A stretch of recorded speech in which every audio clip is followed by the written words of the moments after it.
My name is Brittany Norman, and today I would like to explore the impacts of historical events and issues on current educational contexts for Indigenous people. Between the years of 1910 and 1970, thousands of Indigenous children across Australia were forcibly removed from their families due to various federal and state government policies. Now referred to as the stolen generations, the undeniable legacy of trauma and loss continues to affect Indigenous communities, families, and individuals deeply today.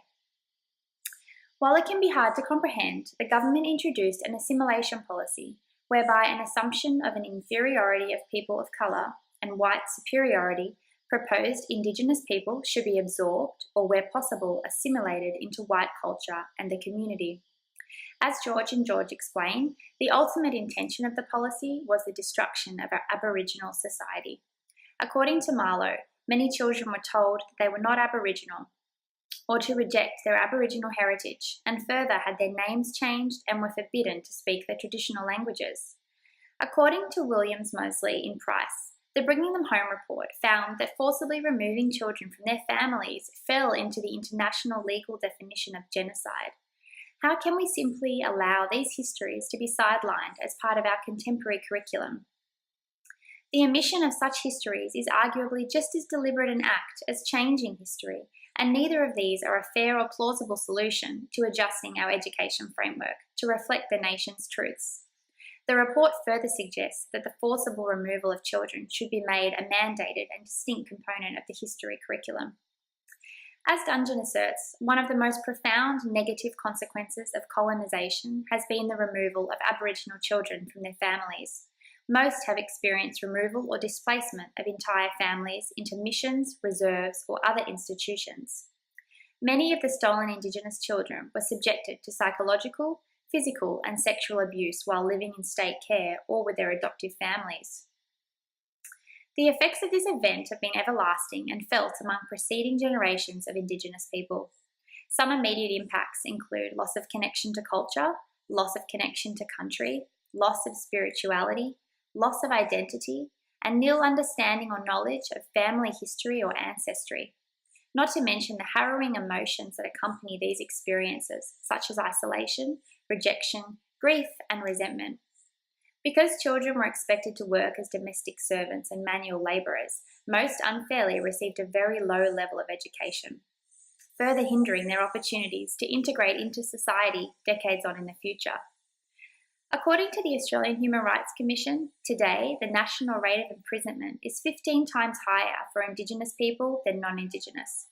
Life expectancy is on average 10 years less for Indigenous people when compared to non-Indigenous. In the year 2012 to 2013, just over half of Indigenous people were unemployed. To say that the effects and the legacy of the stolen generations and the decisions made during colonisation decades ago are not still felt today and not affecting Indigenous Australians today is ignorant, unfair, and completely wrong. Rose in Price stresses the importance of understanding what he refers to as the silent apartheid, a knowledge or intellectual segregation, the colonisation of the mind, aided by its invisibility, and an intangible ignorance, which is the hardest kind of ignorance to recognise. Price explains the arising of an old myth that Indigenous people were uneducable, creating more barriers to success and a poor excuse for an unwilling society in making the necessary changes within our education system. It is absolutely essential for both ourselves and students of Indigenous and non-Indigenous descent that teachers have a deep understanding and are sensitive to the impact of the traumatic history on stolen generations. The practices have resulted in intergenerational and unresolved trauma, and thus extreme sensitivity remains amongst the Indigenous community. Rose argues that we as practitioners may not be as well equipped as we should be in the knowledge of Indigenous culture and history as a result of a lack of education in our own schooling, and thus it is our responsibility to ensure modern education adequately represents Indigenous history to ultimately bridge the gap between Indigenous and non-Indigenous Australians. And what is meant by bridging the gap is not overcoming disadvantage in education, employment and housing, but rather, and much more importantly, as McGregor highlights, bridging a gulf of misapprehension or lack of empathy. Craven explains that history has been written as a Eurocentric and therefore biased discourse and consequently misrepresents Aboriginal history. Educators and students alike would benefit greatly from teacher engagement and professional development with content in the Aboriginal Studies program to clarify myths and incorrect truths about early settlement and the discovery of Australia. Simply being aware of these truths will shape and change the way Aboriginal history is taught in our classrooms, and this is integral in coming closer to the aforementioned bridging of the gap. Our children deserve our clearer understanding of the effects of histories like the stolen generations, and it is through our own education of these that we gain deeper understandings of the sufferings of the Indigenous community and can use this to shape and direct our teaching to and with Indigenous and non-Indigenous students. Marsha Langton suggests cross-cultural training for Indigenous students to improve marks and more flexibility in timing of the school year, while blaming a severe lack of resources and constant experimentation for the current failures in our education system facing Indigenous students today. This concept links directly to that of Derman Sparks' anti-bias curriculum, which highlights the educator's responsibility in countering bias in the classroom, including racial discrimination, prejudice, and stereotypes. A strategy to enhance and support goals of an anti-bias curriculum is through empowerment, giving students the intellectual and emotional ability to confront oppression and work together to create a more just society while empowering students of colour, and in this case specifically, the Indigenous community. After the implementation of a language program at Parkes High School in central New South Wales and the revival of Wiradjuri language, Jack Troy sheds light on the successes of the relevance of educators having an understanding and sensitivity to past practices. He asks, how is it that the Ngarigu and so many other beautiful languages of this country went to sleep? Not because we wanted them to, but because they became victims of racism and marginalisation, as we did also. To accept Indigenous education as a simple integration of cultural tradition or practice, or as Buckskin reflects on the limitations of such, doing dot point paintings during NAIDOC week and a traditional dance on Mabo Day, is too cursory and empty to adequately integrate and represent views and histories of Indigenous students and Indigenous experience. There is a great risk in trivialising Indigenous culture. Keddy explains students can begin to feel as though they've experienced cultural misrecognition and that their culture has been erased and disrespected. The National Tertiary Education Union feel there is a real risk that the new curriculum will continue the status quo of retaining the harmful silence on both the achievements and historical mistreatment of Australia's First National peoples, denying students a real and honest understanding of the issues facing Australia today and why the need for reconciliation exists.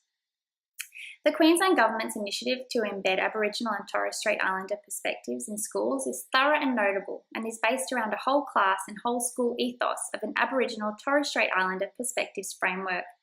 The priority is to weave the Indigenous story into the fabric of education through teaching cultures and perspectives in schools to improve outcomes for Indigenous peoples and make meaningful change.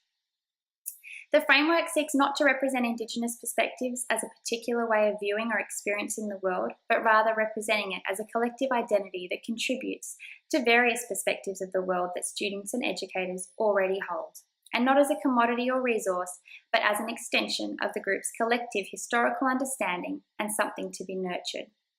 Any strategies for change implemented within the classroom and part of the wider curriculum to benefit Indigenous students will consequently benefit all students, and this is a key point educators should consider and remember.